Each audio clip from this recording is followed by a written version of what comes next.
The Linen Room. Part 1. This is a work of fiction. It uses real public controversies as atmosphere, not as proof. So let us begin. I know how a jail smells when the night goes wrong. Cold bleach, old sweat, burnt coffee that sat too long on a hot plate, and that stale, damp odor that clings to concrete no matter how hard you scrub. You learn it in your first month, and it never leaves you.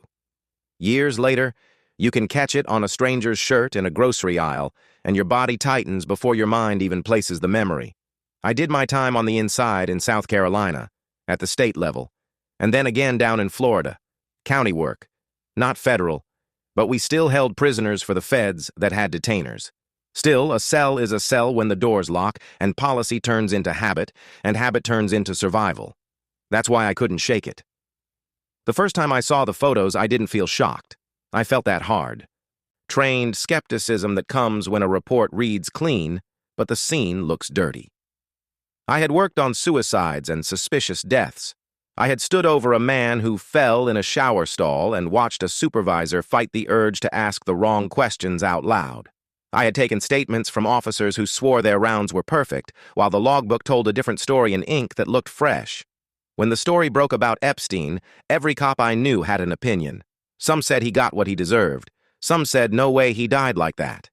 Most people just repeated whatever clip they saw last. I stayed quiet until I saw the linen.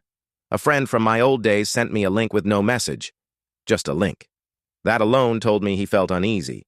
He was the type who didn't spook easily. His name was Ray. We'd walked tears together back when I was still young enough to believe policy was real and not just paper. The link led to a dump of files that bounced around the internet like ash after a fire. Some were obvious junk. Some looked real. Many were redacted so hard they read like black rain. I clicked through and stopped on a detail that punched me in the gut. Clothes, blankets, linen. Not because linens are strange by themselves. They're not. But because the way people talked about them didn't match how a locked unit works when it's run the way it's supposed to be run. In a special housing unit, you control property like you control oxygen. Too much cloth is a problem. Too much of anything is a problem. I leaned back in my chair and stared at my ceiling fan until it blurred. Then I opened a new document window and started typing notes the way I used to, back when I did reports that could get you sued if you missed a comma. What do we know? What do we assume? What do we pretend? That last line is where the truth hides. The next morning, I got a second message from Ray. "Call me when you can, not text," I called. He didn't greet me. He didn't do small talk. He just said, "You ever see a suicide where the room looks staged?"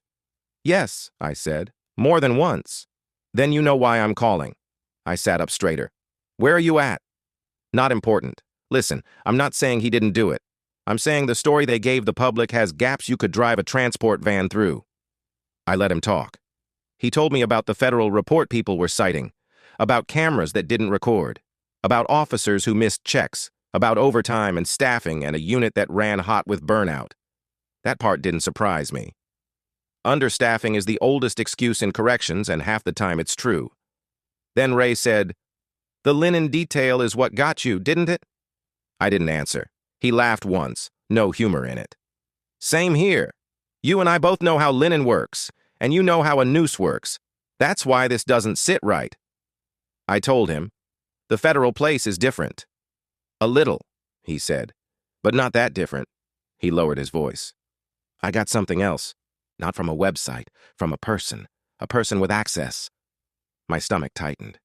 "Ray, don't play games." "I'm not. I'm trying to keep you alive."